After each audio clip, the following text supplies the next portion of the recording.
Hey Raghunath, tell everyone about our Patreon community. Sure, Kastuba. The Wisdom of the Sages Patreon community is an incredible online yoga resource. If you like the type of yoga wisdom and culture we share on the show, then our Patreon community is a great next step.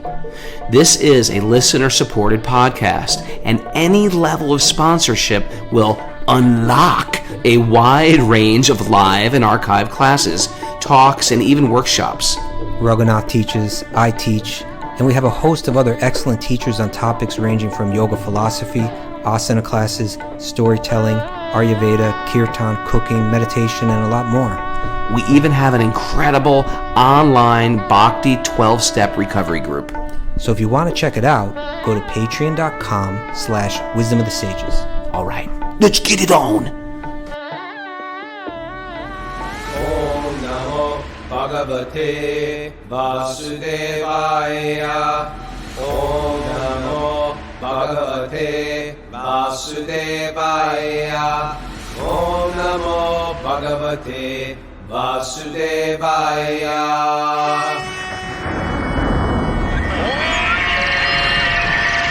Come on! Live from Super Soul Farm, this is Wisdom of the Sages, a daily yoga podcast with your host, Raghunath, and co-host and senior educator at the Bhakti Center, New York, Kastuba Das. Welcome to the show, everybody. Welcome to Tuesday's Srimad Bhagavatam show. It's the show that features the Srimad Bhagavatam for your edification, illumination, and Purification. And Exaltation. I was going to say entertainment. Okay. It's an entertaining book, but sometimes people read it and make it unentertaining. It's a very, very entertaining book. Lots of exciting things happening. People getting goat heads. Where do you find that? Where do you find that good?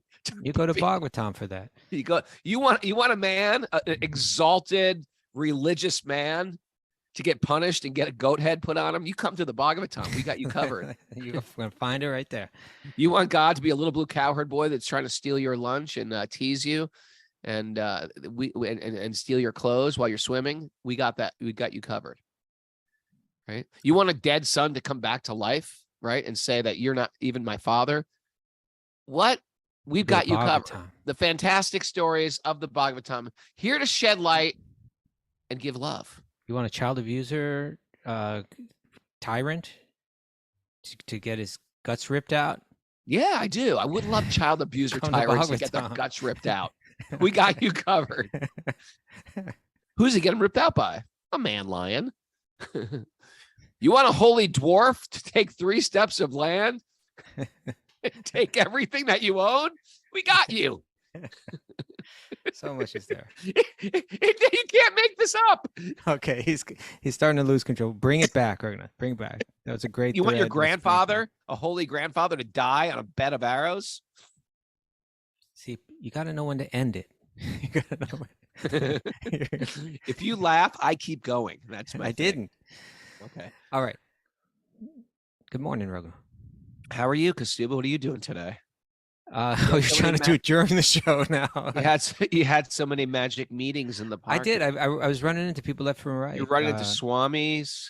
I ran into that. I'm forgetting his name. That he's French. The French motor. I don't know him either. He's a skinhead, and he's in a devotional motorcycle gang, and he's a Swami called Ahimsa. But I bumped into him. He didn't speak English, but we hugged, and he knew who you were. Or he just hugs everybody.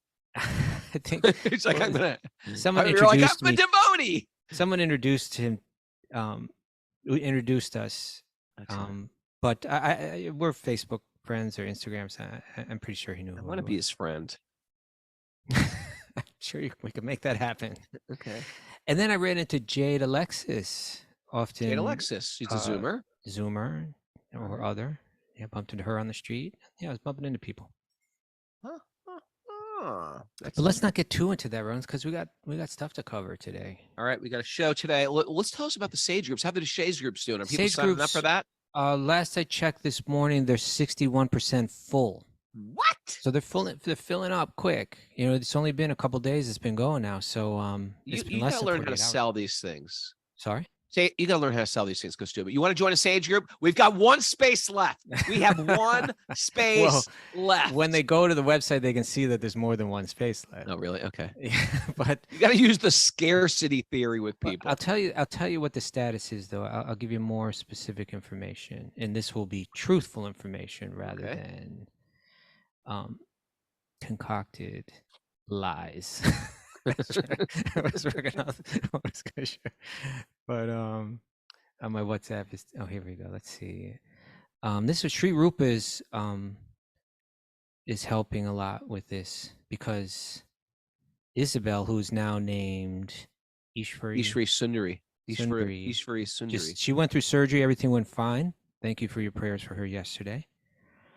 And Sri Rupa is picking up some of the slack on that. She informed me this morning that 300 out of the 348 slots available, currently 213 are filled. Okay. Which means 135 are still open, which means that 61% are filled, and 13 out of the 42 groups are full and closed. Okay, so here's it is. There's a scarcity. Things are going down here. You better get on these Sage groups now. It should fill up by the end of the day. By 5 o'clock, these are going to be filled.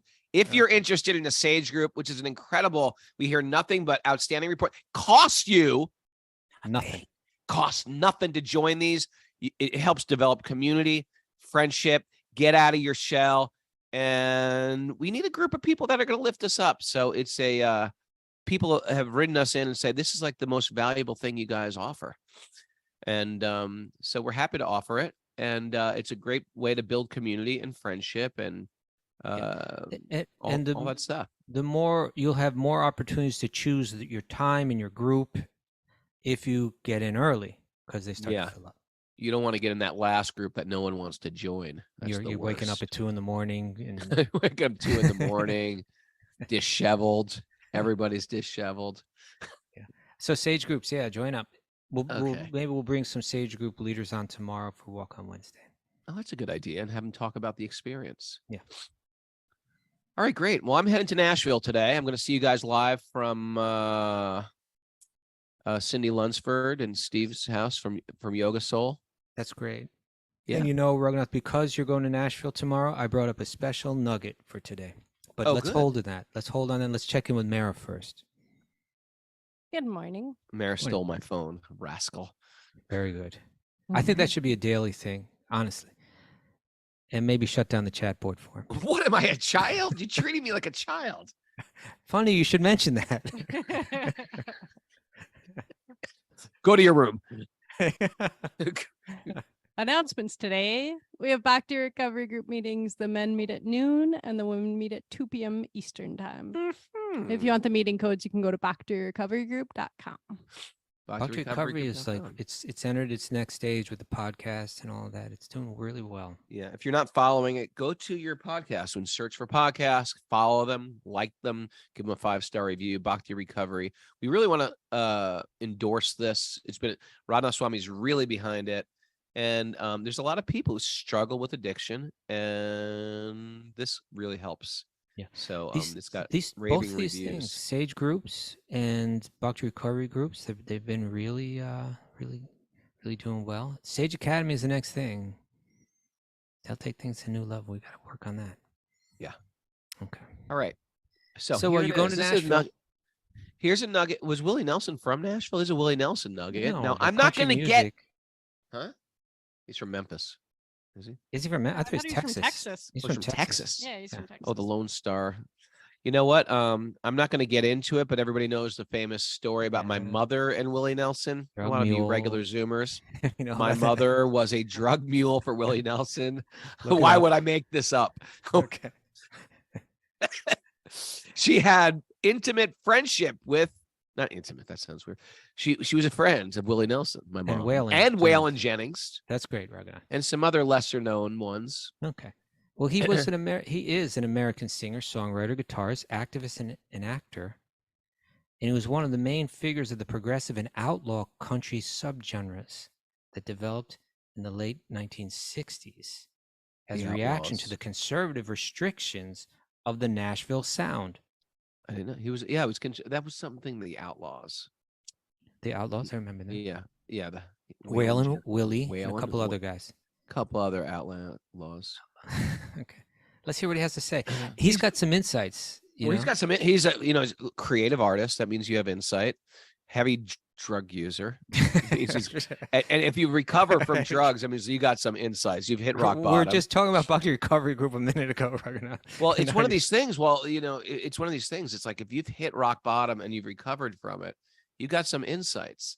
Oh, did he have drug? And also, he's been world famous. I mean, to have that amount of fame and then hit those lows. You're saying he had addiction issues? I think all those guys had addiction issues. I think I'm not sure about that, Ragnar. I wouldn't Google throw that out there if you didn't know. Google it. Willie Nelson, drug 12 addict. steps. Google that. I mean, whatever they're addicts or not, they did a lot of drugs. He smokes a lot of pot. I don't think it was. No. Talk to my definitely mom. does that, Ragnar. He got bricks of cocaine sent to him. Okay. He was arrested several times for marijuana possession. Yeah, marijuana possession. Okay. back in the day. Okay. What else? In Brick? 2010. They brick South- anywhere. It doesn't say anything. Google brick, A cocaine, brick of cocaine. Capo. Willie Nelson. Capo. Mama Capo. Overnight mail. See if that's IRS issue. Grandma Terry. grandma. Okay, let's get serious, Ragnar. He's got a great nugget. Let's get into it. Okay. Here's his nugget. Go slow. Slow it down now. We create our own happiness. No. You see, you totally messed it up because you didn't slow down. That was it. I said it dramatically and You slow. said we create our own create our happiness. own unhappiness. That's Thank what I meant. you. We create our own unhappiness. We probably Very need to be- different. The converse It's is about the probably exact true, too. opposite. We create our own unhappiness. Thank you. The purpose of suffering is to help us understand we are the ones who cause it. That is like Socrates coming from an outlaw. I really appreciate this. Then now there are sensitivities in what he's saying, because people are always going to go to this victim blame issue. But let's set that. We can address that in a moment. But let's set Right. that aside for a second, right? And let's just look at the first sentence. It's 5 words. We create our own unhappiness. That right there. If you come up with that, if you go ahead and spend 50 years in life in a human body wandering around and you really understand that, you've achieved a lot of the purpose of human life right there, Yeah. Isn't it? Yeah, for sure. Because generally we walk through life kind of on the surface level, maybe a bit shallow, and we assume unhappiness is something from outside that comes uninvited, and we resent it, right? We lament it, we resent it, we don't even necessarily know how to respond to it. He's saying think of it in a different way, and and it's consistent with our Gita, Bhagavatam philosophy, the Upanishadic idea that by nature we're happy. Right. So any unhappiness that comes is unnatural, and it's something not created by nature. It's something that we created ourselves. If you just thinking, at least entertaining this idea, right? Well, I like this concept, like we are desperately trying to manage our family, right? As a parent, we're trying to manage our spouse sometimes, or manage our kids, or our crazy teenage kid, or we're trying to manage our business, just to get my business in a row, trying to manage my taxes. I'm trying to manage everything, but I'm not managed my emotions, which need once it sounds like he has figured out how to manage his emotions, or the importance of managing your emotions or managing your mind. Yeah. This is Bhakti yoga. This is yoga in general. How can I manage my mind? Yeah. Because we know, and we've heard it. It doesn't matter what you got. Money won't make you happy, all that stuff. Or money does make you happy. Managing your mind makes you happy or sad, or the unmanagement of your mind. And the first step is just to notice it. That's the thing. Sure. That's another interesting way to look at it, right? Just like my own thoughts, I have control over them. Let me let me address them. I'm also liking, so he starts with, we create our own unhappiness. That's a really important concept to consider. If you're not going to consider that in life, some people will go through their entire life without even nothing. Yeah, nobody Just even trying told them that that's a convince, possibility. control, coerce, convict. No, no. Yeah, it's like that thought never even entered the mind at any point in my life. Like, I have responsibility for my emotions. Then, yeah, sure. And this isn't like an enlightened age. We talk about these things. Well, Raghunath, I believe that in previous ages they're talking about it more than now. I think this is where I don't think so. I don't think so. Well, in Vedic India, they were talking about this kind of stuff all the time. I know, but the rest of the world was clubbing each other with well, no, then you had the Greeks. They had a lot. The Native Americans had a lot of interest. Like there have been wisdom cultures all along. Sure. Okay. So I don't know if we're in an enlightened age right now. Okay, maybe this is a pocket of enlightenment. Well, in any case, we're the Greeks of today. But that could be a name of a band. We're Greeks of today. All right. GOT. So maybe you ought to shift it. When you play the Furnace Festival that you're going to, you can come out and say, we changed the name. We're no longer Youth of Today. It's obvious, right? We're Greeks of today. You're as Greek as you are young. I mean, I'm trying to picture us on stage dressed as Greeks. Okay, go on. I had turbo scenarios going on in my head constantly. Slow down your turbo scenarios and listen to me, Raghunath, okay? I want to engage with you right now. Turn away from the there you go. Engage me. Okay, he knows if my head shifts this way towards the message board. I'm moving my chair so I don't look at it. Go. Okay. So we create our own unhappiness. A lot of people are going to go through life and never even, we should at least be shown that possibility from youth. Hey, here's a possibility. Some people believe that we're happy by nature and we create unhappiness. And then he goes further. The purpose of suffering. Whoa, there's a purpose to it? Right. Suffering is a purpose. I thought I spent my whole life trying to avoid it. I thought that was the goal. Yeah, exactly. I thought we're trying to run away from it. No, there's a purpose to it. What's the purpose? It's to help us understand that we are the ones who cause our own unhappiness. Sure. Right? That's what suffering is for. Now, even relatively brilliant minds may because they're brilliant in one way and not another, right? They may be brilliant in terms of academic learning or whatever, but they may not be brilliant in terms of like philosophy or in terms of theology, or trying to understand what's the meaning of it. Right. They may be really good at like picking through the evidence and be very poor at interpreting the evidence. Ooh. Right. Yes. So there's two ways to look at the world. Like one way is that it's not designed, and there's a lot of baggage that comes with that. Because if you really accept, I'm going to read you a quote here, Raghunath, okay? Well, you got more? You're double nuggeting me? I would call this an anti-nugget. Okay.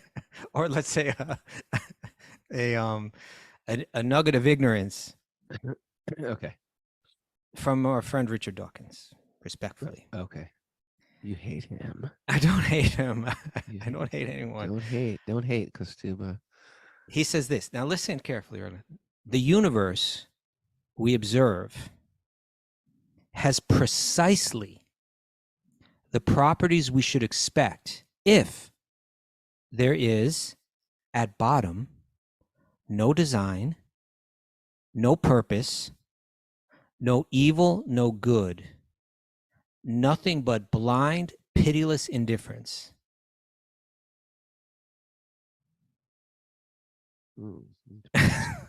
Okay. I'm going back to bed. Well, I don't even wake up. You know what? I'm in Willie's camp. I'm in Willie Nelson's camp. If you got Richard Dawkins on one hand and Willie Nelson on the other side, I'm going with Willie as a wiser man. I vote for Willie for president. Thank you. Yeah. Because really, they're both looking at the same universe. Now, Richard Dawkins may have more technical knowledge of how the material elements interact. But Willie has a better perception of the purpose of all of this. According to Richard Dawkins, there is no purpose. let's not get too into this now, because the next verse will kind of bring stuff up. And we can get back into this. Okay. But I like this, that we're going to have to talk about victim blaming, because when someone says something like what Willie Nelson said here, we create our own unhappiness. Well, if you're unhappy, it's your fault. Right. The purpose of suffering is to help us understand that we're the ones who caused that unhappiness. Oh, you're blaming the victim. There's a application to the term victim blaming that is helpful and needed, right? But when you try to impose that idea and its context, and you try to stretch it around the meaning of the universe and say that my application of this, the meaning of the universe must fit into this narrow box, you may miss out, because it is very possible for people, and I think actually it's very necessary for us to be able to hold two things in our mind at once, right? The idea that, or even like three things, right? Like on a surface level, the victim should not be blamed, and the criminal must be dealt with. But on another level, all of our suffering, we cause it. Sure. It doesn't mean that I can't respond compassionately on the one level. And if I'm going to have a deeper compassion, I'm going to have to understand that other level, right? I should be able to comfort a person that's a victim sincerely. I should be able also to point out where the injustice lies and move towards justice. And at the same time, without even touching a drop of that genuine, sincere compassion and its expression through action, I can still simultaneously hold the idea that all of us moving through this world are caught up in an intricate net of our karmic actions and in the response to those actions. And ultimately, we are causing our own suffering. I can hold both of those simultaneously in mind and not become a monster, right? That I think it just requires a little bit of maturity, which we're not so great at applying nowadays. I'm thinking as a viewer of someone's pain, we give compassion, and we want justice. We want to take care of what has been done. But when the pain happens to me, that's when I got to get into, how am I responsible for this? Or there's some responsibility here, and how can I move forward? And we like to see that in the biggest cosmic way. You may say, well, no, just a little child, they've done nothing to deserve this. We see life in a very, very vast picture. You have to zoom out more if you're going to see it. It's the best way to deal with pain, I'm convinced. We take responsibility. What happened. How can I move forward from here? Yeah. Or else we struggle in this victimhood constantly. And we don't want a victim playing as the observer of it, but as when it's happening to us, I find that this is the best way I can deal with it. Otherwise, I'm just finding thousands of reasons why I'm in pain and hurt. Doesn't make me any more peaceful. Sure. It makes me hate. It makes me want revenge and spite and all those things that complicate the mind. This is the mental engineering we're talking about. Yeah. Willie. Really. You know, there's two ways to see the world. One is the Richard Dawkins way, and one is the Willie Nelson way. Okay. Great philosophers have explained these two paths. Yeah. The path of Willie and the path of Richard. The Richard Dawkins way is that everything that we see and everything that we experience in this universe, it's entirely undesigned, right? In his words again, it has no design, no purpose. There's no such thing as evil or good. And I appreciate that at least he said it, right? Right. That there's nothing but blind, pitiless indifference. All this suffering. Isn't that a great one? Blind, pitiless indifference. Okay. I want to die. He's saying when I look at the evidence, that's what I see. It's very clear. Okay. Right. Willie Nelson's looking at the same world and he's seeing something different. Then there's the Willie Nelson way. And by the way, so again, with the Richard Dawkins way. Yeah. It means he said it, there's no meaning, there's no purpose, there's no good, there's no evil. It's all meaningless. Any meaning is something that we impose on it that has no substance. Sure. Okay, he's saying it straight out. And then the Willie Nelson way is that it's all designed with meaning and purpose. Even our suffering, there's a purpose to help us understand something about ourselves and our existence. That is, everything has meaning, right? The whole thing has meaning. It's Everything is a miracle. so It's so in any magic. case, I choose magic. It's a magical world. I choose Willie. I choose Willie. I choose magic. Okay. Yeah. And so you know, a lot of what Bhagavatam is doing is this, trying to say, understand the purpose behind everything, live in harmony with it. You can grow, you can evolve.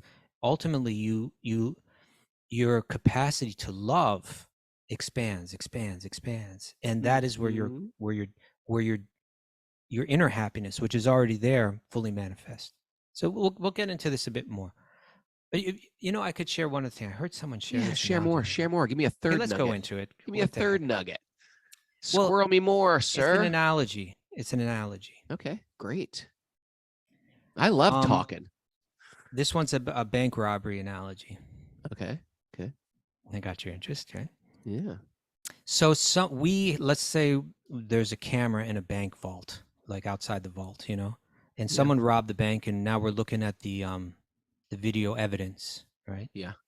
And so there's someone, they're masked, you know, they got all the black outfit on and the gloves and the whole thing, and they go up to the combination, you know, of the safe.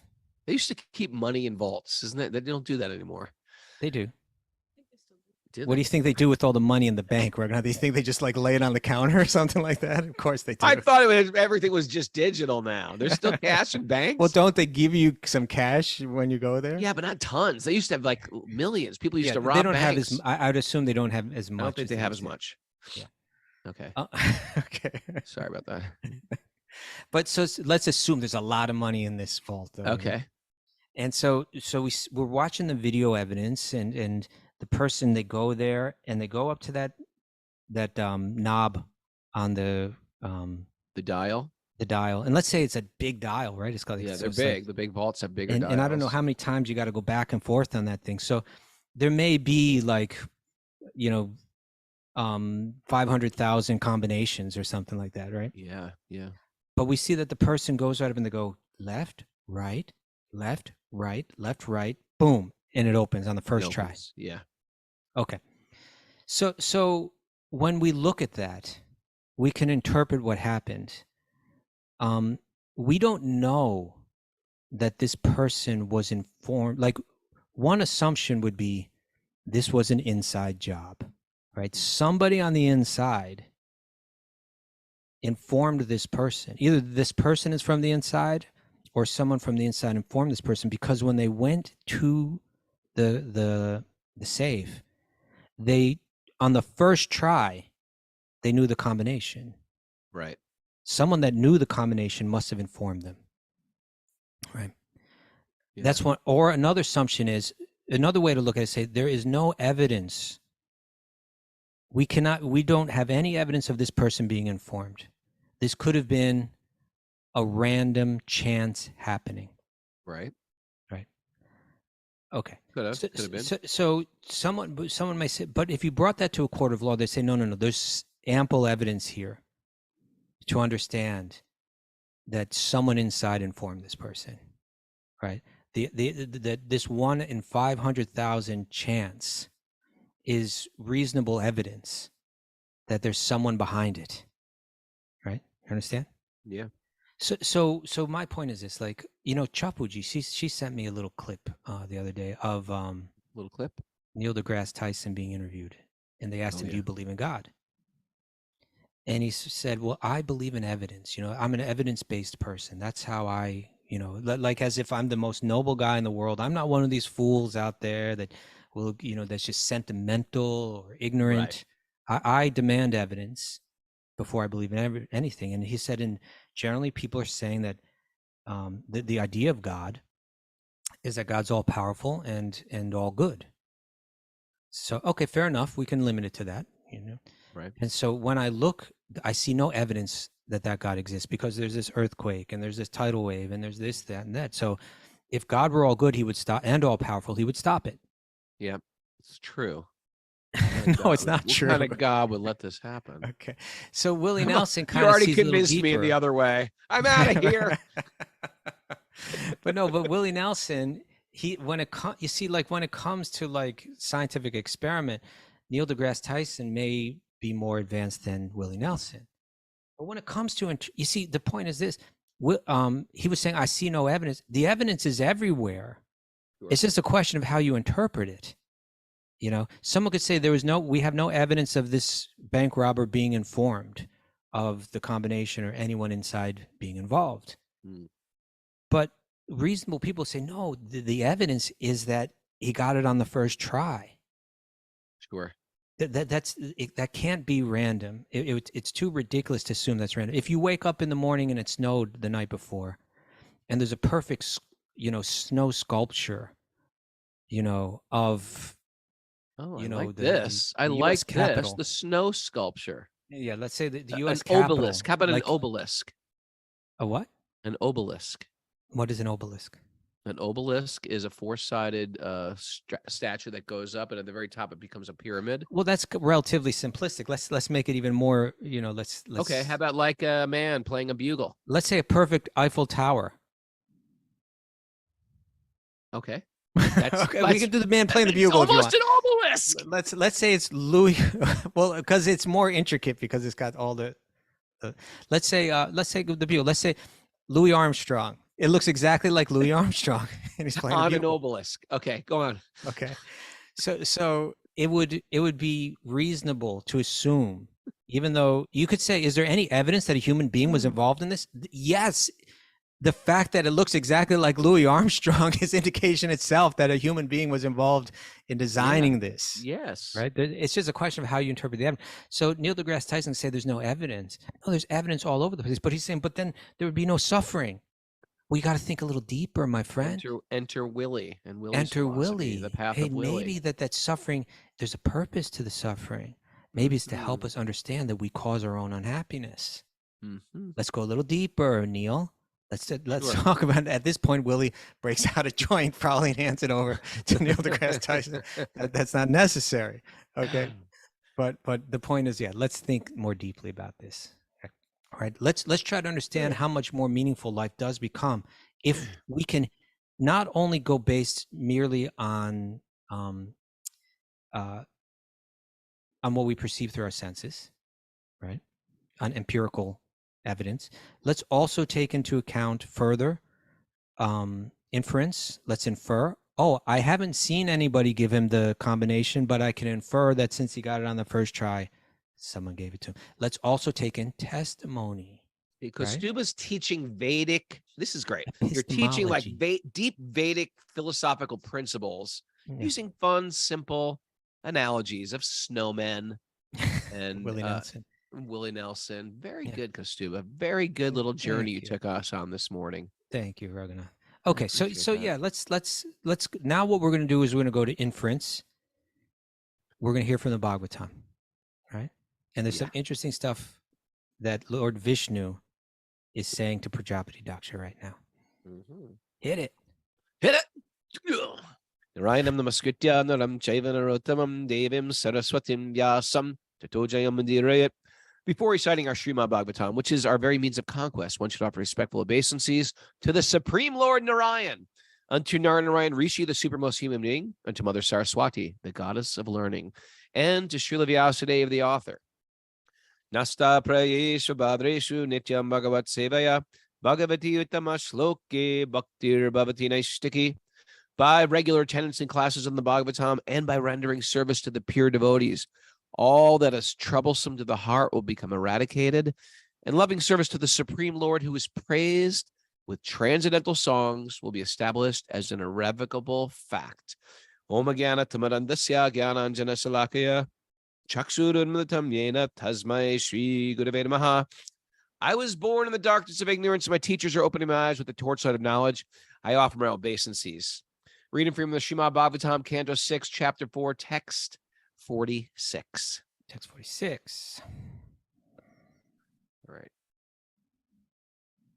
So who's speaking here? Good Lord text. Vishnu? I believe Lord Vishnu is speaking now. Yeah. He flew in either rode in like a Harley or came in like on a surfboard on top of Garuda. If you missed yesterday's show, that means he's either sitting on Garuda or standing on Garuda. We haven't figured that out. What we do know is that his feet are on the shoulders of Garuda. Yeah. Okay. Garuda My is his dear- bird carrier, just in case you. Yes.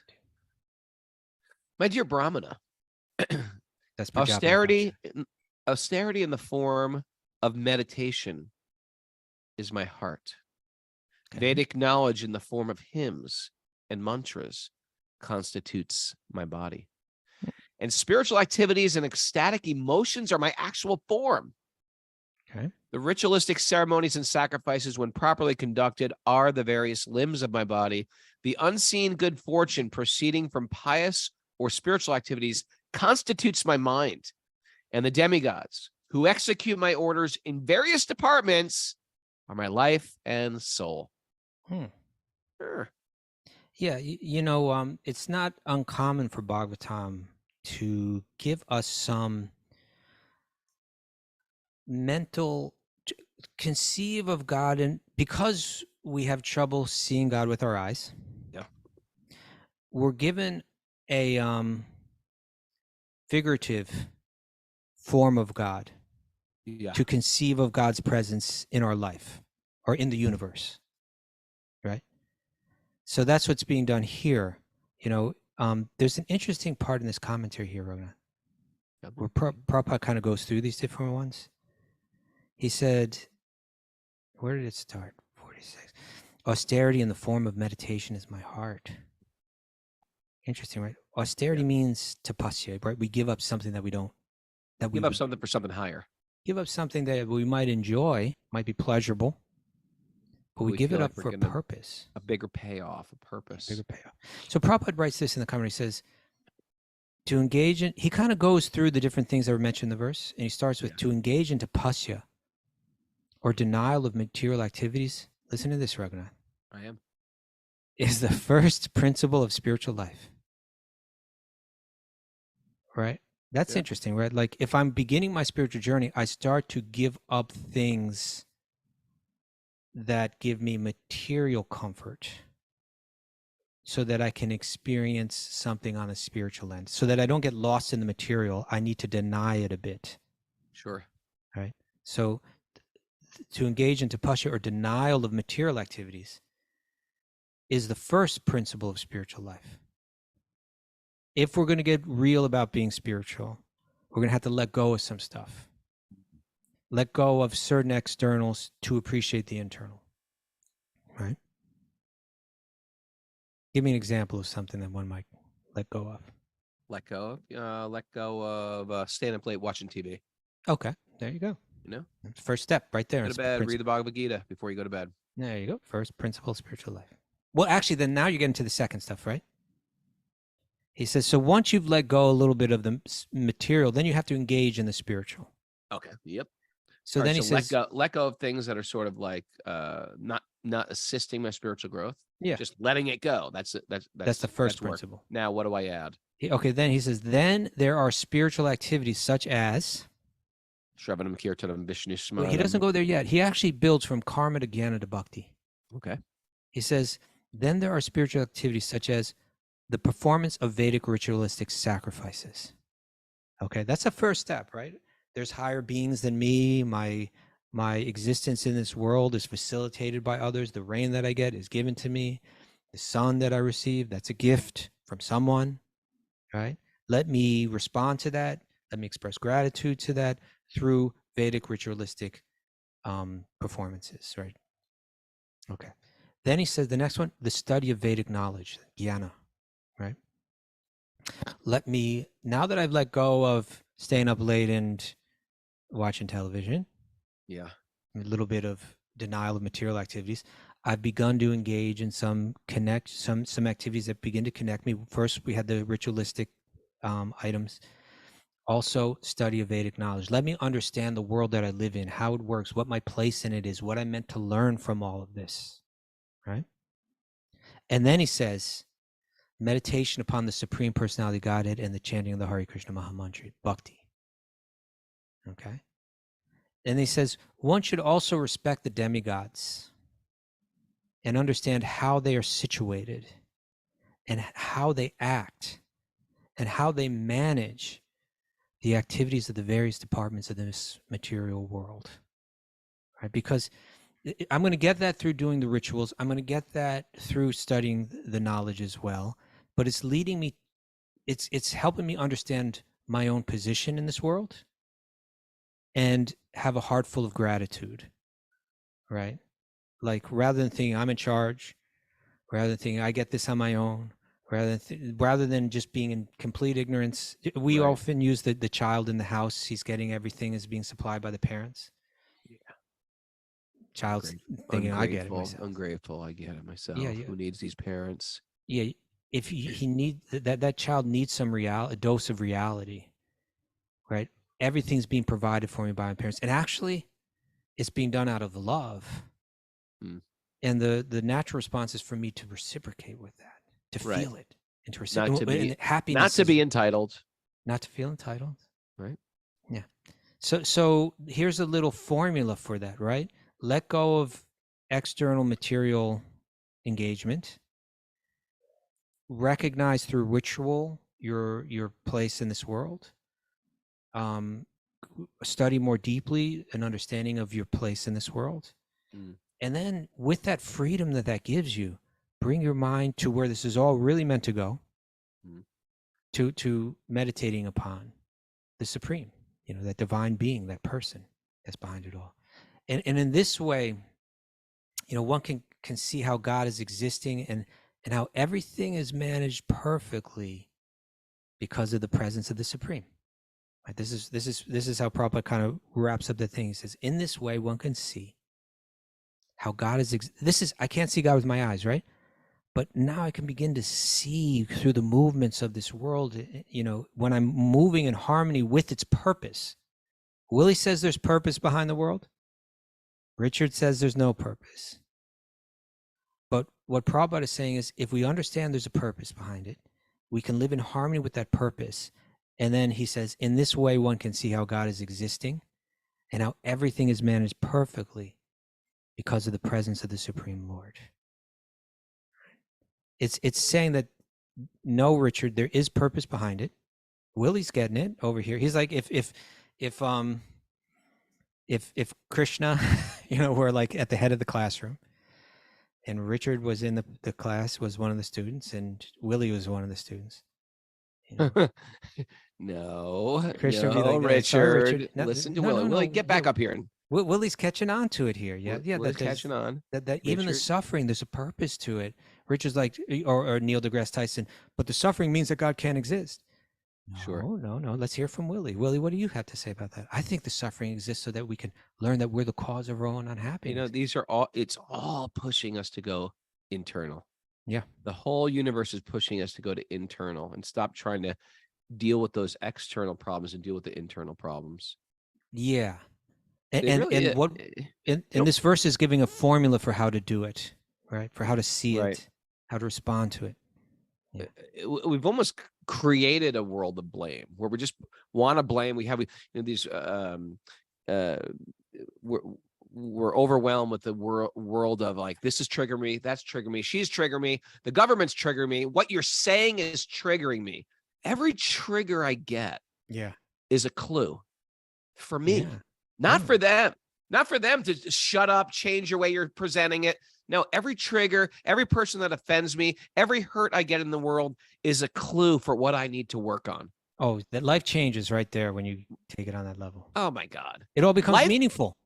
Right. And you think I'm going to be able to stop all the offensive people out there? I can't. It's overwhelming. It's a tsunami of offenses. But I can change myself, and I can change how I interpret it, and I can learn to be more tolerant. I can learn to be more empathetic. Yeah. Oh, what is this person going through that they would even say such a thing? Or why am I being so judgmental? Why don't I extend some grace? Maybe that person didn't mean it with the same intention as I'm painting them out to be. So there's so much inner work to be done, and everything is a clue. This is what I'm talking like I know this. I'm finding this in my own life right now. Mm-hmm. Every time I'm hurt, I feel triggered. My buttons get pushed. These are all clues for my self-edification. That's wonderful to hear from you, Raghunath. And Thank you. no, it's helpful. And to what you're saying about all the triggers and that you can't adjust the whole world to be a comfortable space for you. Generally, that's what we're trying to do. Right. And that entitlement will never make you happy. No. Even if everyone says, okay, whatever you want, we're going to do wwhatever you want so you will feel comfortable. That will never make you happy. You're going to resent them for doing that. Yeah. Oh, you are just what's the word? You are just kowtowing. Kowtowing. You're speaking down to me. You're just condescending. You're just being condescending. No. Right. Patronizing. Stop patronizing me. I'm just trying to help you. I'm not. I'm trying to do what you want. But later in the Bhagavatam we'll read that it's kind of like there's two ways to respond to the world. And it uses this analogy like there's when you're walking around, people used to walk around barefoot, right? Still in some places of the world they do. We still do up here, Kostuma. It's called grounding. I do that all the time, even here in the park. You don't. I do it. But I walk in the creek. I get the water and the stone. I have a creek in the park too. I put my feet right in it. You don't go in there. That's gross. I do. I swear I do. Probably more than you do in your creek. We do cold plunges, Kostuma. I don't do cold plunges. We do I breath go to the work. ocean. I We plunge. do breath work. Okay. Cold Well, anyway, plunges. here's my point: is that if this world is full of thorns, right? All those triggers you're talking about, and all of those people, someone's going to say something I don't like, and this is going to happen, and the problem at the job, and walking down the street, I just bump into me, and this, that. There's two ways to look at the world. One is to try to remove every thorn. Yep. The other is to put a pair of shoes on. Yeah, Kostuma. Okay. And so we can't get rid of every thorn in the world. But what we can do is put on a pair of shoes. And so that's to what you're saying. We got to take away in the makings there.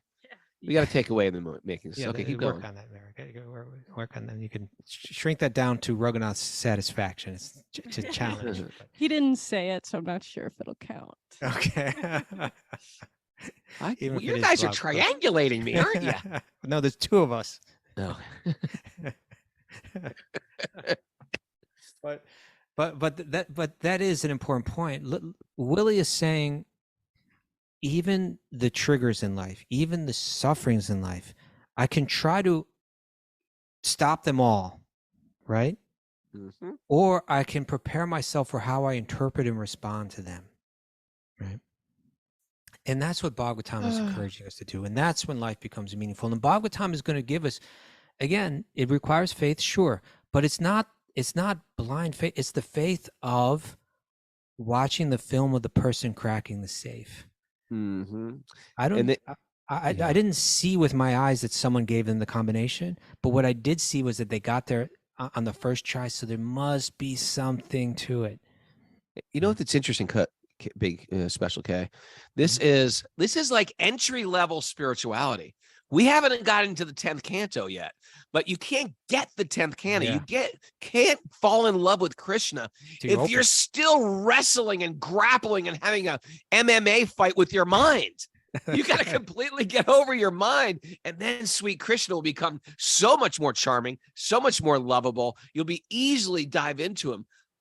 We're just building that. We're just climbing this ladder. Like, don't you get it? This world is magical. These are all meant to go inside. They're all meant to beat our mind down before it beats us down. Yeah. Make that one of those things to take away, please. Write that one down. Write one of those down. All right, Mr. Okay. Kostuma, we did the whole class on one verse, but it was important stuff. It was important stuff. And again, let's read Richard Dawkins' statement again, because a lot of times people deny that what he's saying is the consequence of what he's saying. He's saying that I've looked at the world through my microscope, right? Yeah. And what I found there, the evidence that I found there is, he uses the word precisely, is precisely the properties we should expect if, and therefore he's saying, so this is the fact, that the world has no design, that the world has no purpose, that within this world, there is no substantial truth to concepts of good and evil. This is right out of the 16th chapter of the Bhagavad Gita, isn't it? It The is. demoniac. It describes the mentality of the demoniac. And he's saying that this entire universe, one person is looking at this universe and saying, and feeling gratitude in their heart and having, he's saying this entire universe is nothing but blind, pitiless indifference. Even your gratitude it means nothing. Nobody cares about you. No one cares. You are nothing. You're a blip in the history of the world. You're going to be extinguished like a spark from the fire in a moment landing on wet grass. It's you meaningless. Come from oblivion. All your love, all your hate, all your relationships, your sick father. It's nothing. It means nothing. Nothing. All right. You could. We don't choose to believe live in that, like by the way. We don't believe in that. we don't. It's We subscribe to the Willie Nelson worldview. Yes. where That's our everything- sampradaya. Everything has purpose. Everything has meaning. It's beautiful. It's magical. It is.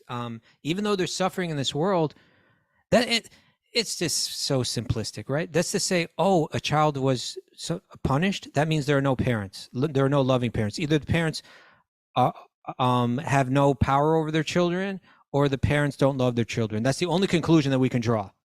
Prabhu, I love you. We got to wind this up because I got to catch a plane. What are you doing today, Raghunath? Oh, very funny. Look at Karuna perk up. Oh, now playing the role. I got to All right. catch a plane. That's what.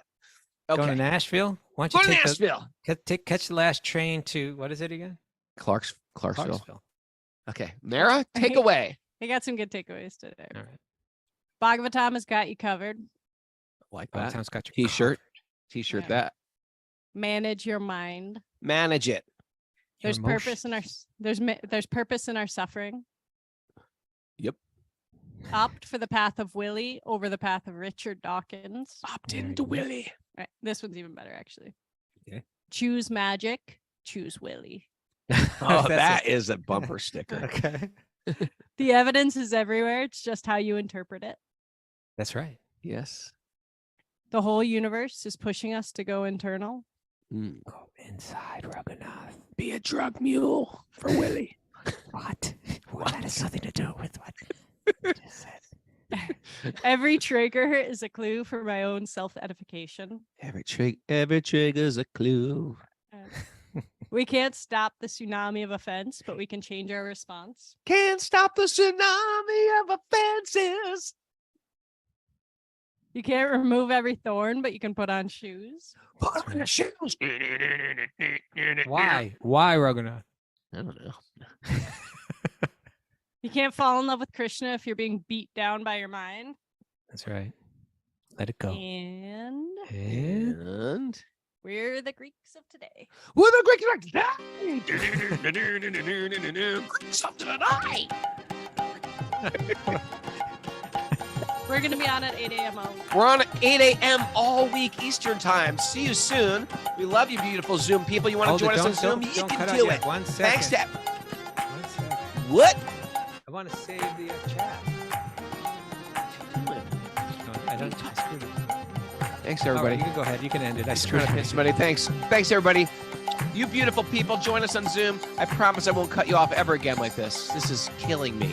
It's killing me to let you go. I love you. You're good people. You're good people. Hey, pray for me. Do a little string of prayer that I have a safe flight. You never know what can go wrong. Should we all do that together, Raghunath?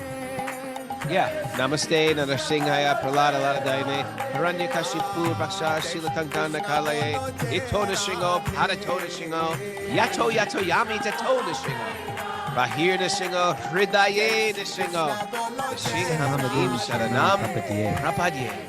Howdy, everybody.